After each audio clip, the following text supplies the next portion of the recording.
Candace Owens just praised Megyn Kelly for telling the truth about the Zionist smear campaign against her, and in particular, Ben Shapiro's underhanded attempt to try to manipulate Megyn Kelly at her own event with lies about Candace, and this enrages the Israel First crowd that Megyn Kelly at least had the guts to stand up and say, yeah, no, that was false, Ben was wrong.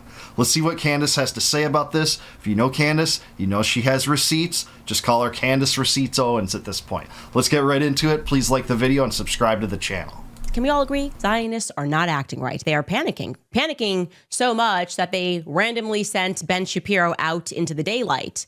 And that, my friends, like I said, is a move, okay? Cersei would never send Joffrey Lannister into battle, right? And they just went ahead and did that. And he lied to Megyn Kelly's face. It is never a good idea to lie, full stop. Definitely not a good idea to lie to a woman's face.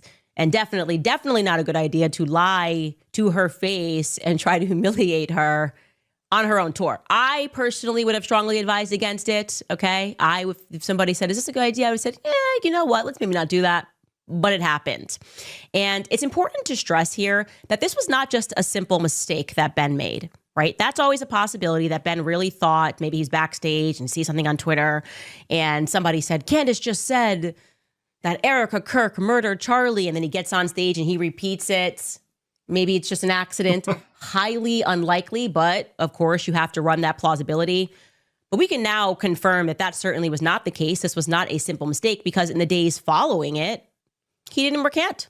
He did not modify. He did not correct. He has a platform. He could have just come out and said, oh, you know, I got the details wrong. Nope. This was a premeditated and a post-meditated lie.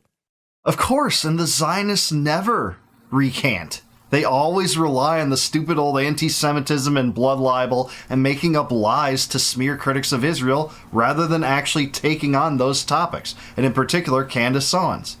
Yeah, this was an underhanded tactic by Ben to try to manipulate a fence sitter on this, Megyn Kelly, on her own show. And what's so ridiculous about this is Ben Shapiro is, he shouldn't be this stupid to say something so easily falsifiable. It just really shows the desperation of the Israel First crowd and Ben Shapiro being something of a stalwart within that crowd. Okay. Intended to morally blackmail Megyn into a position to decide right now on the spot whether you are going to stand with evil Candace, who was accusing Erica Kirk of murdering her own husband. And that lie backfired gloriously. By the way, I think if it had been any other person, like if it was not Megyn Kelly who was sitting across from Ben, his strategy would have worked. That was high pressure, peer pressure. She happens to be extraordinarily media trained, and she didn't buck, okay? She looked uncomfortable, but she did not bend to his will. She kind of just moved along and said some stuff about Tucker, asked again, like, are you sure she said that? And he said, yes, she said that. Credit to Megyn Kelly, she actually did follow it up with plausible reasons why that would sound preposterous. I'm not a fan of Megyn Kelly and where she stands on the Israel question, of course, but she at least pushed back a little like, hey, wouldn't have this been a bigger story if that was actually true?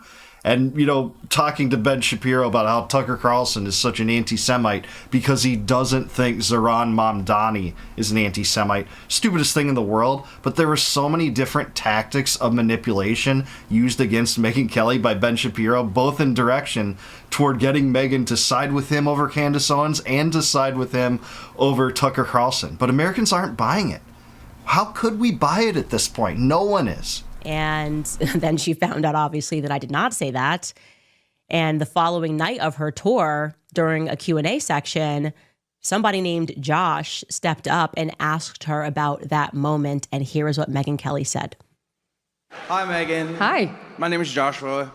My question is, during a recent stop, you had Ben Shapiro as a guest, and he had made some claims about Candace, saying that she had said certain things online, and when he made those claims, you looked visibly uncomfortable because, you hadn't heard that and couldn't verify that. So my question is, why did you look so uncomfortable in that moment, and have you researched the claims that he made since? Thank you for that. Yeah, no, he said that Candace has been claiming Erica Kirk was behind the murder of Charlie, which I had not heard. And I was taken aback because that seems like something I would have heard. It's so crazy. And I have since learned it is not true. Candace has not made that claim. And in fact, I've now seen several clips of Candace specifically defending Erica Kirk and saying she would never make a claim like that about Erica, and that she is open-minded to other people at Turning Point. That's obvious. She's been making that point. I had heard that point. But she's specifically been defending Erica Kirk. And she's been saying she does not think that of Erica. And in fact, if you read her comments, she's under pressure to make comments about Erica. And so far, what I've seen, she hasn't. So thank you for that question. I also noticed the funniest thing about that line of questioning by this Josh guy that asked the question to Megyn is he said, you recently talked to Ben Shapiro, and there was one guy in the audience that you could audibly hear go, woo! I just, suspect that guy was standing by himself or something going, woo! And then everyone looked at him and he's like, wasn't me. And then when she said no, essentially that was a lie. She said that nicely. That wasn't true is the way she put it.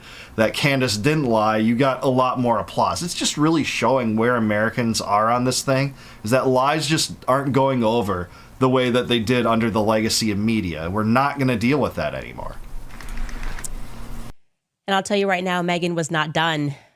And I will say this, even if I remove myself from a situation, it is actually the most disrespectful thing that you can do to someone that you purport to be friends with or friendly with. I can't even imagine that. Like, hey, will you join me on stage? I really like you and I'm on tour and I'd love to have you on stage for a discussion. And then this person starts coming after me and questioning my moral compass.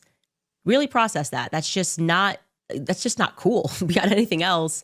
So I was pretty dumbfounded when Dave Rubin weighed in on the matter and great. he called what Ben did, effectively trying to humiliate Megyn on her own stage.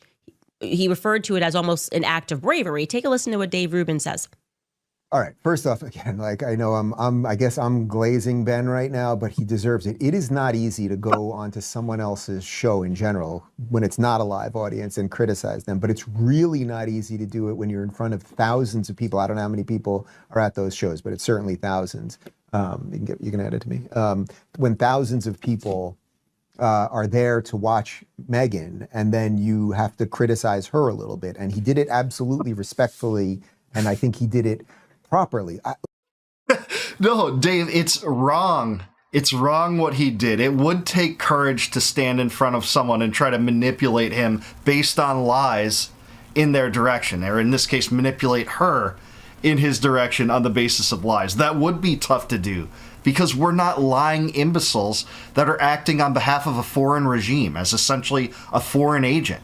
We're regular people that want the truth and want to retain our sovereignty in America when our political class is captured by people you love that are prioritizing this foreign regime over us. So yeah, that would be hard to do, but it's because it would be duplicitous to do. And most people aren't willing to do that like Ben Shapiro was. Listen, I don't care. Look, you can tell, I don't really want to talk about Tucker. I certainly don't want to talk about this Nick guy, but sometimes these things just hit you in the desk, and I agree with Ben. Like, I have a job to do, and if I don't address the things sometimes that I don't want to, then I'm probably not very good at my job, and you should watch another show. You should watch another show regardless. I'll just come out and say it. You should watch another show regardless if you're still on the Rubin show at this point. Really want to talk about Candace. We were great friends for a long time. She has been to this house for dinner. She loves chicken parm. Well, I can fact check true. I have been to his house for dinner, and I do really love chicken parm, and I had a good one at his house. I will say that. I'm not going to front. But the other part that he's saying here, I don't know what happens when you're a Zionist where you just, on this one topic, and this was what it was with Dave Rubin and why I had to stop being friends with him or friendly with him, is like they just don't know what it actually means to be a good friend. You do not, when you are invited to join somebody on stage, prepare a lie, right? Present them with a lie and try to peer pressure them in front of their own fans. That's like, there are a million things that can happen before that ever comes to it. She did not invite him to have a debate. She invited him to come on her tour and to introduce, to have him in front of her audience and to have a conversation about their values. It's just not the right place, not the right time. It sure seems manipulative regardless. And that would be true about any subject. It would be manipulative if they were talking about the economy and he was trying to pull her to his side in front of a live audience that is her audience. It just seems absurd. It just seems insane. Israel is their golden calf. They'll do anything to preserve that golden calf, even if it means, sacrificing their own communities. They could watch their communities burn to the ground if for only to preserve this foreign regime and whatever it wants from our political class. Wars, bankrolling a genocide, military strikes, regime change operations, anything they want. They prioritize that over every other issue. They allow that to come between friendships because that's a higher priority to them than their friendships. We need to manipulate this person to the side of Israel. And if there's critics of Israel, you need to denounce that person. Denounce Candace Owens right now. This was Ben trying to lead a struggle session. It just was. It was wokeness. Ben Shapiro is woke. It's the same propensity the liberal establishment had against conservatives if you said men couldn't get pregnant. They would yell, sexist, racist, homophobe. And they would be called rightly, I think, in that case, snowflakes by the right. Well, now Ben's doing that same thing. And it really just shows that you're not a good person because she probably went backstage, okay, and said hello to him, was all friendly. If you want to take her to the side and said, hey, I wanted to have a face-to-face conversation with you, that's how regular people would handle something like that. Not try to humiliate you on your own stage. That's just going to make Megyn upset. And Megyn does eventually do what I do when I get mad. I double down on the truth, right? That is what I sentence people to, more truth. And it's fantastic to just be able to share more truth. And you don't have to be vengeful. You can just share more truth, and it's deeply upsetting to them. And that's what she does. She was literally trending all weekend.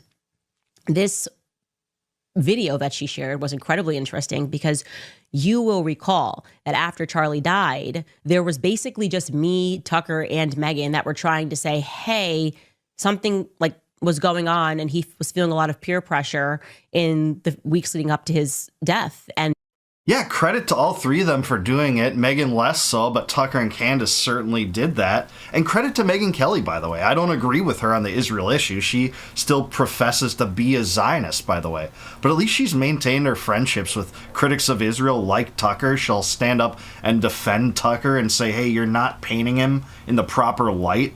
Sitting across from Ben Shapiro on that and telling the truth about this. Standing in front of her crowd and essentially saying nicely, Ben Shapiro's a liar. He was a liar because he lied to you about what Candace Owens has really claimed. And here's why. And she was right. So credit where it's due. Zionists were claiming that's all a lie. And Tucker was like, no. Charlie asked me explicitly in July to go on stage and to go after Israel, trying to drag us into the Iran war. And I was talking to him about Jeffrey Epstein. And I was saying to Charlie, I won't do it. And Charlie wanted me to do it, right? And the Zionist said that he was lying. I'm going to refresh your memory here and let you listen to what Tucker claimed that they then said was a lie. Before that speech that I gave in July, we had a conversation about this backstage right before I went on.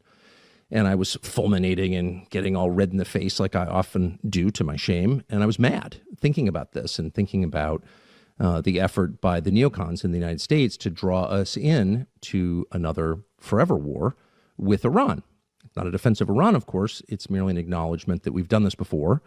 This happened in Iraq, which we entered into at the behest of those same foreign policy strategists, and it didn't work. And so I was going on at some length backstage with Charlie, and I said, probably not going to talk about that. I'm not going to torture you. I know your donors hate this when I say that.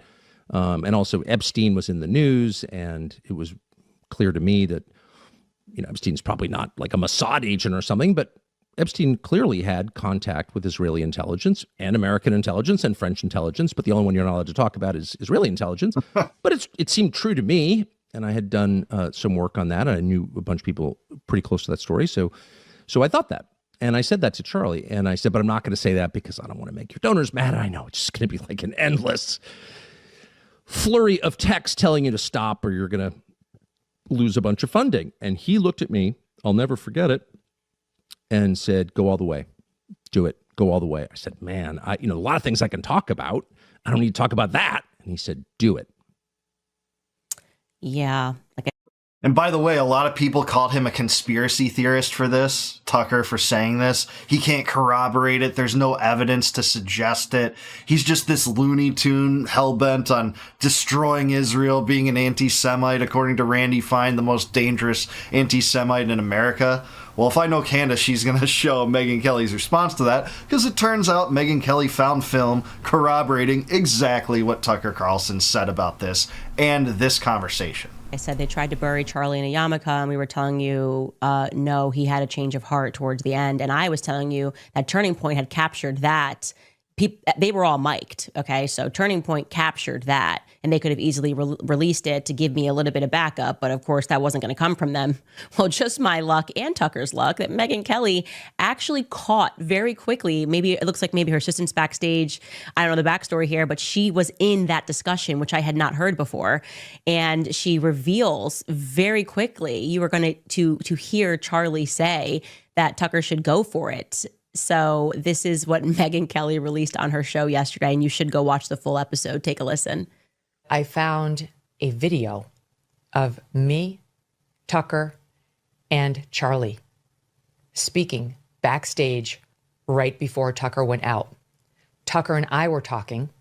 Charlie came over and interrupted for just a second, and you can hear him on this tape, which I've listened to many times. It's very clear on my phone, less clear here probably as we play it, but he says to Tucker, "Go Max." He interrupts the conversation because he has to say to Tucker something. And what was so important to him to tell Tucker was, go Max. Here it is. Hey, go Max. Come on.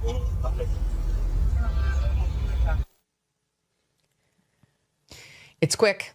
It just happens to be on tape. And it backs up what Tucker said. Absolutely, and I can just anticipate the Zionist response to this. Oh, go Max? Yeah, he said go Max, go Zionist Max. That's what he was telling Tucker Carlson, because he was still a devout Zionist, the most rigid one in the world. He'd never want to talk about Epstein being potential Mossad asset, even though he, in fact, raised that possibility on his show and with Megyn Kelly, I believe, too. But they're going to say, oh, he means just go Max Zionism, like Tucker was ever going to do that. You can just anticipate their next move. It's always a lie. It's always manipulative. And it's always designed to just kind of make every criticism of Israel negated by lies. That's all they have now. That's their repertoire. Well, Charlie, we're going Max now, okay? Because Tucker told the truth. He had a conversation with Charlie about everything, and Charlie wanted him to go hard. Now Megyn's adding to it. He even interrupted right before he hit the stage and said, go Max, because Charlie was done with these donors. He was done with them. He really was. And I can tell you another story about which donor was waiting for him once Tucker got off stage and yelled at Charlie. That was a female Jewish donor. And I will be outing her later because I don't care about anything right now. Anyways, point being is we were telling the truth. And we have been facing so much peer pressure, so much nastiness for just trying to get out the true narrative about where Charlie's headspace was at before he died. That's true. They were telling the truth, and they got a lot of people trapped by lionizing him as a rigid Zionist until the end. Josh Hammer, people like that on the record saying that. When she divulged that he said in verbatim text in that group chat 48 hours before his death, I have no choice but to leave the pro-Israel cause. That's what Charlie Kirk said at the end. Josh Hammer was privy to that. Rob McCoy was privy to that in that text group. But they still went forward with lies to try to use and exploit their friend's death so that they could preserve this attachment to Israel, this sacramental attachment that Zionists have, that they prioritize that above their own country, above their own country's well-being. Just think of that. What would it take to get into that level of immorality, to let these stories fly, let these people just lie endlessly about Charlie Kirk and where he was at, knowing that that's not true and not saying a thing about it to counter it? Absurd. And my favorite part of all of this now is watching them lose. The people who tried with all of the money in the world to artificially direct the markets toward them after Charlie died are losing, okay? The people who sold T-shirts, who got on stage and said they were Charlie's favorite pastor, America's pastor, I'm going to take over for Charlie, people who use their connections, their wealth to get themselves almost invited to be a part of Charlie Kirk's legacy. People that didn't even support Charlie Kirk while he was alive. The people who rushed to lie about me and Charlie's relationship, as close as we were. You guys are losing. I want you to know that, because the market, turns out the market is smarter than you are. That is right. Every word of it's right. She's correct about that. And that's where we're at right now. We're at the point where Americans just won't be able to, not see through these Zionist lies and all the drama that swirls around it from the Israel First crowd trying to undermine the truth tellers about this story, and not only the Charlie Kirk story, about Israel in general, because that draws the most ire and indignation and vengeance from these rigid Zionists like Ben Shapiro and Mark Levin and Dave Rubin. Just hilarious watching Rubin say, yeah, it takes courage to do what Ben does. Yeah, it does take courage to lie and try to manipulate your friend in front of her audience. It does take that, Dave. But that's where we're at. So Candace, proven right once again, bringing the receipts as she always does. Megyn Kelly, thankfully taking a stand on this issue. Doesn't mean she's going to, depart from the pro-Israel cause like Charlie Kirk clearly did in his last hours on Earth. But it does mean she's at least more honest than Ben Shapiro and Mark Levin and Randy Fine and Lindsey Graham and all these blowhards, hell-bent on preserving the Israel First doctrine in every regard in our politics and political system. That's what that means. She's at least more honest than them. So I commend her for that. Thanks for standing in front of your crowd and telling the truth about this. Because it's not going to be popular to a lot of Megyn's fans that are Zionists, that are rigid adherents to the Israel First mantra that Ben Shapiro represents, that Ben Shapiro epitomizes. So that's where we're left with. It's no doubt the Zionists rely on lies. Americans see through it more and more. Hasn't changed our political class and their orientation toward this cruel genocidal regime yet, but Americans know the truth, more and more so. Every poll's reflecting that. Sympathy toward the Palestinians gained 50 points since October 7th. It's just undeniable. That's such a sweeping change that it's even hard to articulate how big of a change that is. Candace is part of it. Tucker's at the forefront of that too. So is Nick Fuentes. So is Dave Smith.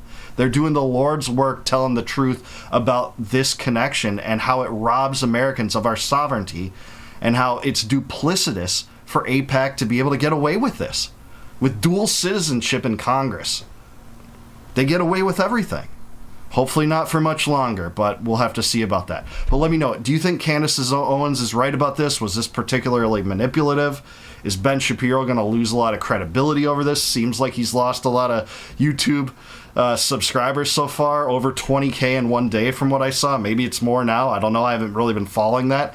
But let me know down below your thoughts on this. Please like the video, subscribe to the channel, subscribe to Candace Owens. She's awesome and heroic. Really appreciate her. If you like this video, please click the join button down below if you want to support the channel. And if you do that, I'll give you access to all of my videos before they go live to the general public. Those are the members only videos. You'll be able to watch those right away if you join as a member. And also, if you want a free copy of my first book, Compact of the Republic, click the link for that in the description below. It'll shoot you off to a site. Plug in your email. I'll send that right to you via email. No cost, no obligation. Just my gift to you for being a humble viewer. Thank you. And until I see you guys next time, no more war, no more debt, no more inflation, and no more empire.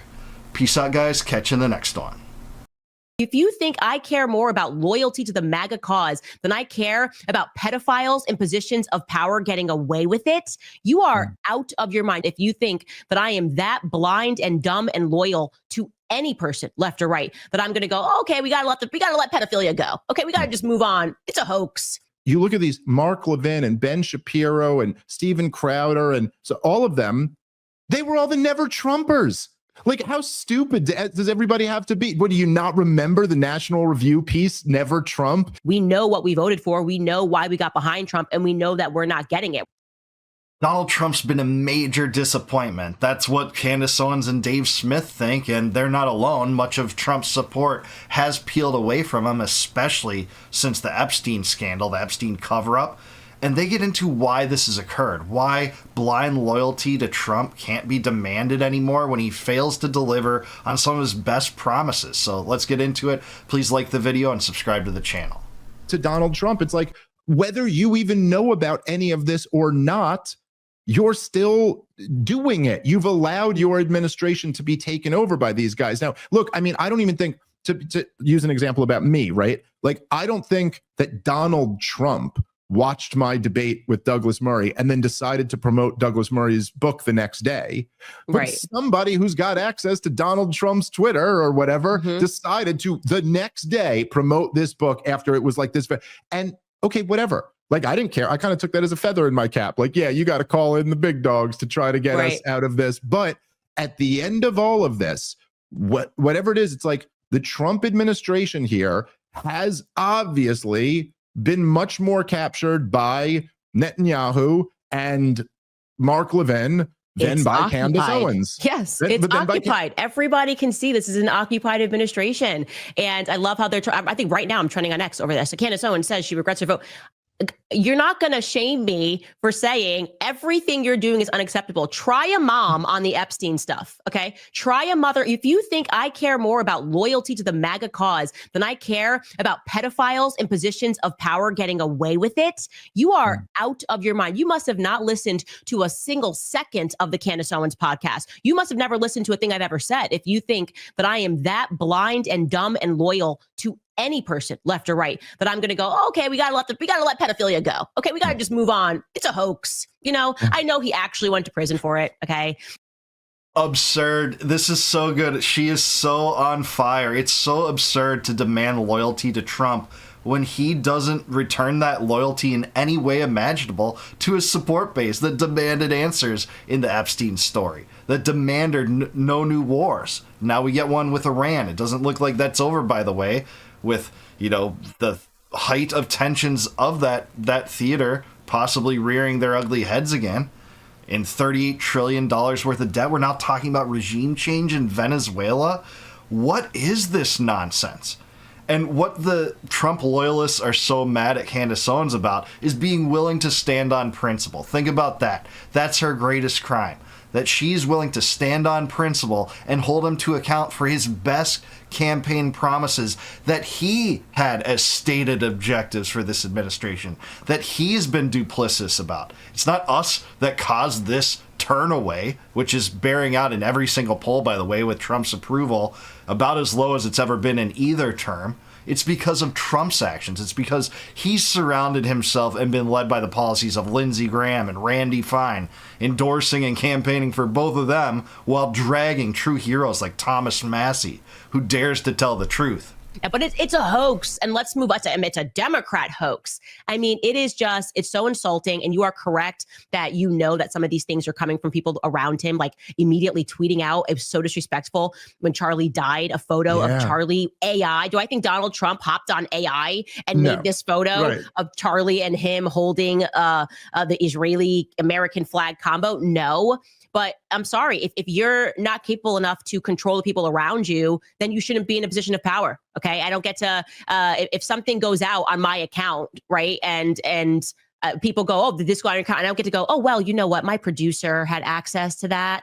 It's like, okay, but that's your account. So you take the blame. Okay, the captain goes down with the ship, and we don't even know, you know, who's in control, but we know it's not Trump. So this is effectively like the Biden administration, but totally actually worse because Trump has his wits about him, right? That is true. And the treachery of trying to propagandize in favor of Israel, this foreign regime, in the moments after Charlie Kirk's death is even made more treacherous through the revelations, as Candace Owens has produced, that Charlie literally said 48 hours before his death that I have no choice but to leave the pro-Israel cause. Some people were privy to that, including Josh Scherer, that kept lying about him and his commitment to Israel to the end. It was as rigid as possible. And despite that, they still tried to use his death to propagandize in favor of this foreign country. I say get out of our country if you do that. You're prioritizing a rogue genocidal regime. Insane to me. So with Biden, at least we knew, right, that he had dementia before they admitted it. At least we knew he wasn't in control the whole time. It's almost worse because Trump doesn't have dementia, because Trump is actually sharp and he is aware and he is still occupied and somebody else is calling the shots.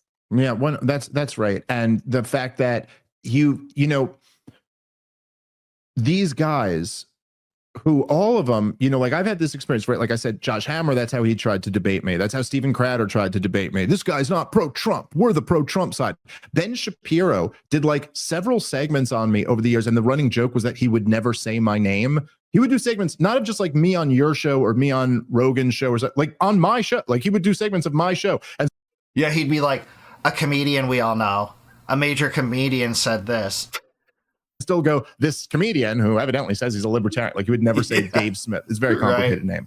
But he would never say it. But then the first time he ever said my name was when I called for Trump to be impeached after he launched the war in Iran. And then he goes, here's Dave Smith calling to him. And like, all I'm saying is like, you look at these Mark Levin and Ben Shapiro and Steven Crowder. And so all of them, they were all the never Trumpers.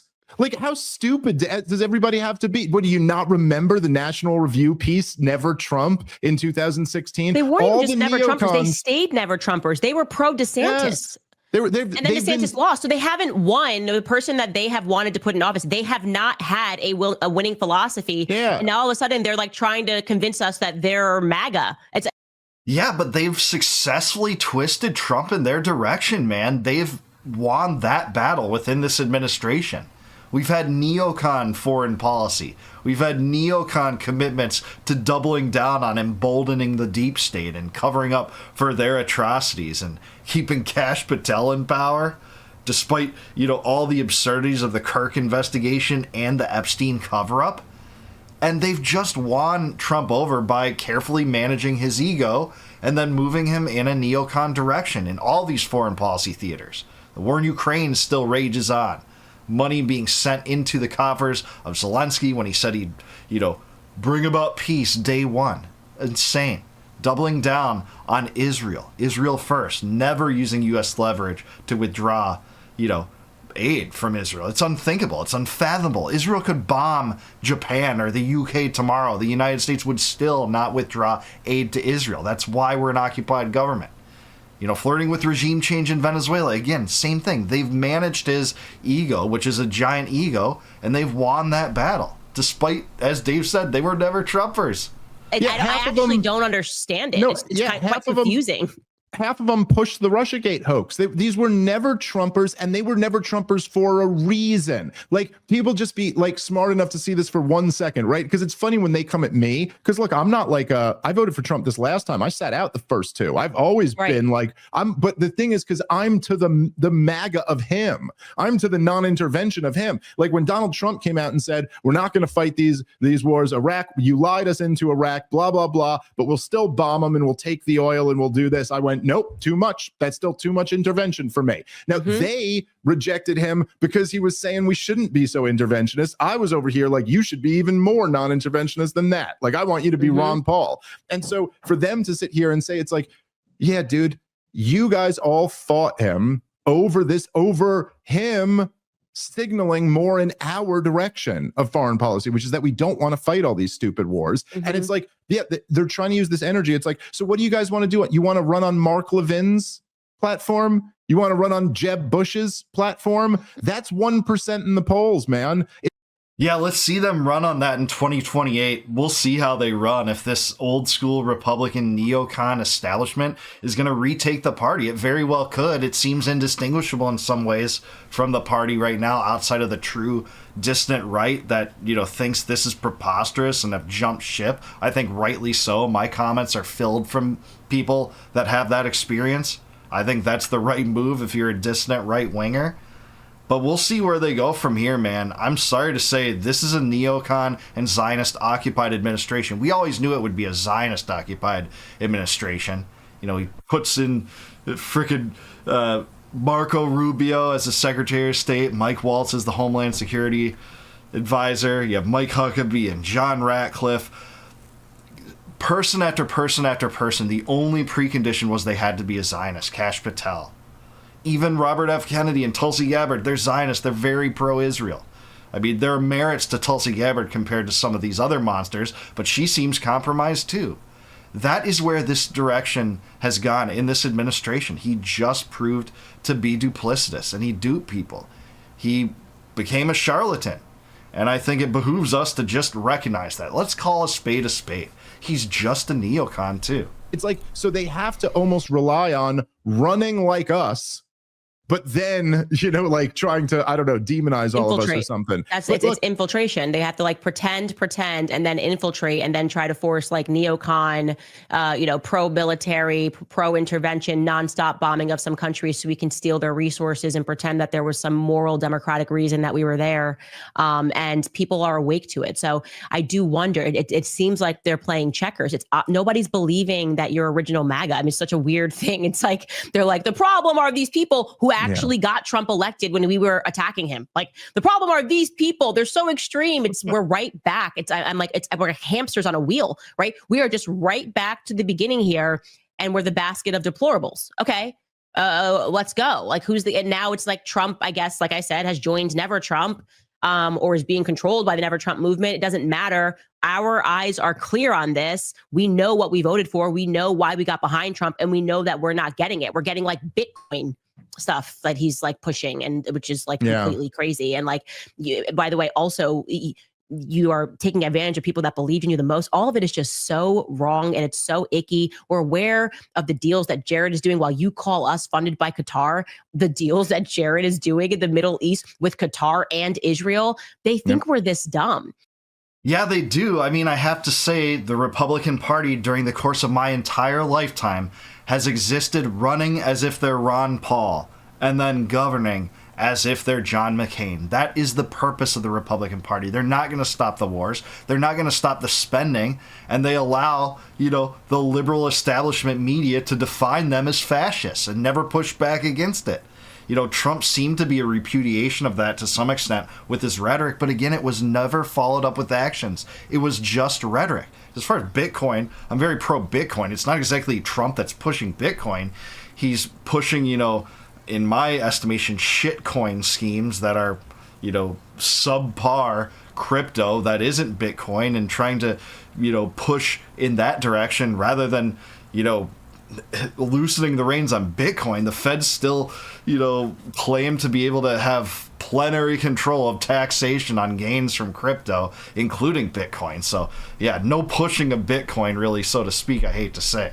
And I'm going, wow, like, did you always think we were this dumb? Or actually, is it because you're occupied by the Never Trumpers, and the Never Trumpers have been explicit in the fact that they think that Trump people are dumb? But we're not this dumb, okay? The original MAGA party is not this dumb. We're aware of what you're doing. We're aware of the infiltration, and we are not going to support that.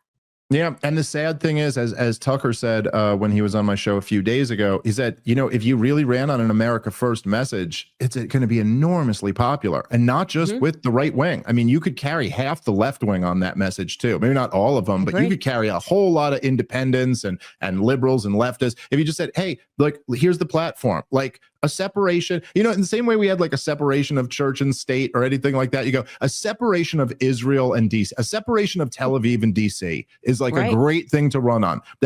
That's the best single issue coalition imaginable, but that isn't their calculus. Their calculus is, how do I be as pro-Israel as possible while still trying to convince people and cover their eyes with wool saying I'm still America first. That's the calculation, because the Israel lobby still has so much control over J.D. Vance too. He's super pro-Zionist. That you could get tens of millions of Americans to rally around. That's just it. Our goal here is just, the platform is, we're not going to fight stupid wars. We're not going to have open borders. We're going to start spending within our means. Like how much tax revenue do we bring in every year? That's what we can spend. Okay. We can't borrow and print the money. And I will say, and this will be the last thing I say, and then I'll give you the final word. I do see, like as Mamdani wins, and Ben Shapiro and people like that are going, when did you guys spend any time attacking Mamdani? And it's like, not once. Hey, look, I would love in a way to argue with a communist who wants to be mayor of New York City. It's like, the problem is that you guys made the whole argument you've never visited Israel, and then you go, oh, you picked the argument that he was right on. That he was strongest on, was rejecting all of this shit. Oh, sorry, you won't even pledge to be a genocidal demon like us. Like, yeah, okay, well, I actually kind of like that about him. Yeah, me too, man. For all the faults I think he has, it's them that tried to frame the argument as if he was Hitlerian by saying, hey, I'm going to focus inwardly on New Yorkers and not on this foreign regime. And by the way, the people there should all have equal rights in a single state. They called him Hitlerian for that. Insane. And this is exactly what we're dealing with here. The desperation is so palpable, and America's just not going back.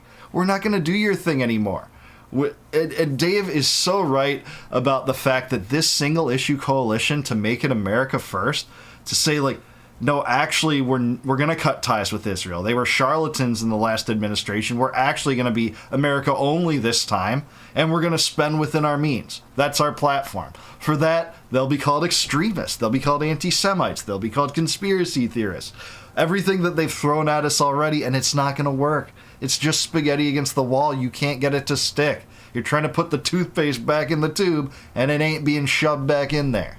But the thing about it is that if we don't like, and this has always been my thing that I've been beating forever. It's like Ron Paul's whole thing was what, like it was end the Fed and a gold standard and sound money. And why was it that the most anti-war libertarian was always talking about sound money? Because that's the whole game here. Now you let all these Democrats talk about unaffordability. Well, what is unaffordability? What is, that's currency debasement. It's another way of saying this shit that the libertarian Ron Paul guys have been saying for all this time. But the reason why Ben Shapiro or Mark Levin or none of them could ever utter those words out of their mouth, even though they're supposed to be fiscal conservatives, is because, you know, you need that type of monetary policy to have a world empire. And that's the only way that you can fight all of Israel's wars, is if you keep devaluing the currency. Because that's right. That's the function of the central bank, and it has been since 1913. It has been since the establishment of the Federal Reserve. One of Ron Paul's greatest sentiments was that it's no coincidence that the century of central banking coincided with the century of war. That is how they finance these wars, by devaluing our currency and then profiting on the national debt and being tied into the military-industrial complex, which would not exist either if there was a true market, because consumers don't believe they benefit from that. It's only because the state has a monopoly on violence and a monopoly on the ability to commit atrocities with impunity that they're able to get away with that they're able to get away with shoving American money into the coffers of Lockheed Martin. We can't afford them. The American people aren't going to be taxed enough for it. This being the world empire is the biggest of big government programs. It's over $1 trillion a year we spend maintaining the empire. And so while Donald Trump is stuck doing all of this shit overseas, he's had to print a ton of money in this first year. And so what's happened with prices? They've just gone up even more than from the Biden years. And so anyway, the point is, like, we really are in a moment here where it's like, do you guys want the socialists to win? Or do you want to keep fighting wars for Israel? Or or you get both of those, right? Like your choice is preserve liberty in the United States of America or fight Israel's wars. Right. We all know Ben Shapiro's choice, by the way. It's so evident. We all know Mark Levin's choice and Laura Loomer's choice. And yeah, it has to do with fighting Israel's wars, doubling down on their genocides, making excuses for it, saying that, oh, there's no such thing as an innocent Palestinian. That's the course they want. Not preserving liberty on the home front, that's for sure. That's exactly right. And I just say to people, what you can do is you can control your own household. Like, I would never allow my sons to sign up for the military when the decisions are made in Tel Aviv of whether or not they're going to die. So all this rah-rah pro-American. No, it's not. It hasn't been pro-American in a very long time. We see that. We saw that recently.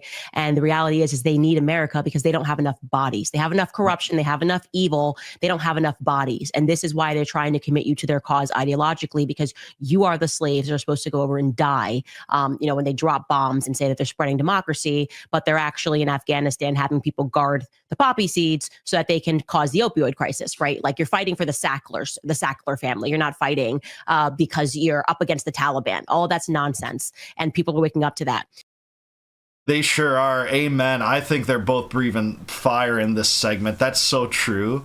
And no better evidence is shown than the recent war with Iran, by the way, where they legitimately, after clamoring that Iran is seconds away from a nuclear weapon, which they've clamored for 30 years, by the way, saying that Iran was on the cusp of a nuclear weapon.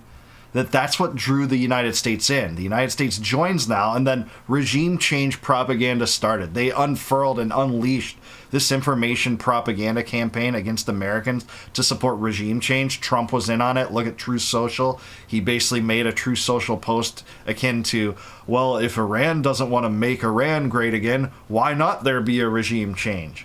And that was what Netanyahu and Mossad did, calling top officials and generals in Iran saying, hey, surrender right now, the jig's up, we're taking over your regime, and threatening those people with blackmail. We know where your families are. That's literally what they did. That's been reported widely, including by heroes like Max Blumenthal at the Gray Zone. And then they struck regime targets, not just nuclear facilities. Regime change was on the table. But they didn't want to send Israelis to do that. They wanted to draw in the United States to do that, just like we did in Iraq and Afghanistan. They wanted the Iraq war just as they want the Iran war now. That's the last country on the clean break strategy list. 7 countries in 5 years. It's the last one that hasn't been regime changed. That's where we're sitting. These two are right. The Israel lobby is suffering. They're losing their grip and stranglehold on the American populace. It hasn't happened yet in the political realm, but hey, I say this in other videos. People know I say this a lot. But Andrew Breitbart was right. Whatever you think about him, politics is downstream from culture. And if the American people are just moving away from this, it's just going to be like a building on a breaking foundation. They're not going to be able to hold our, politicians at bay forever. They're just not.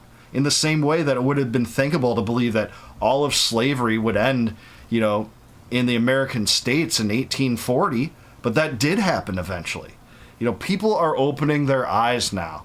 And it is happening on the Israel front and the Israel issue. You can't ignore it. It's not one of these issues that no American thinks about. Maybe they don't in terms of that in particular, but they certainly think about it in terms of the different peripheral issues through which Israel affects and clearly spills into.